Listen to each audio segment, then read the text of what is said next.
Breaking news చూస్తున్నాం. Huzurabad BRS లో అసమ్మతి సెగలు.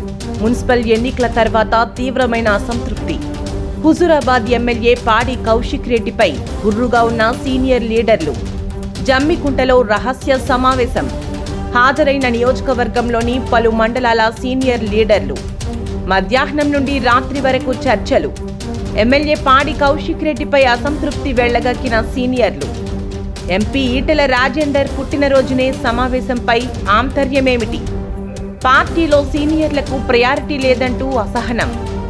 సీనియర్లు చెప్పినా లెక్క చేయడం లేదంటూ ఆగ్రహం. పార్టీలోనే ఉంటాం కానీ పని చేయం, వేరే పార్టీలో చేరే ఆలోచనే లేదట. కానీ ఎమ్మెల్యే పాడి కౌశిక్ రెడ్డి తీరు మార్చుకోకుంటే సీనియర్లంతా సైలెంట్గా ఉంటాం. అట్లయితే బీఆర్ఎస్ పార్టీకే నష్టం. అధిష్టానం గుర్తించి సమస్యను చక్కబెట్టాలని ఆదేశం. రహస్య సమావేశంతో హుజూరాబాద్లో వేడెక్కిన రాజకీయం. అసంతృప్తి నేతలను బుట్టలో వేసుకునేందుకు ఇతర పార్టీల నేతల చూపు. కొంతమందికి ఫోన్ చేసి టచ్లో ఉన్నట్లు సమాచారం. ఎమ్మెల్యే కౌశిక్ రెడ్డి తీరుపై హుజూరాబాద్ నియోజకవర్గ సమస్యను కేటీఆర్కు విన్నవించేందుకు సిద్ధమైన నేతలు. రేపు మాపో కలిసి సమస్యను అధిష్టానం దృష్టికి తీసుకుపోనున్న సీనియర్ లీడర్లు.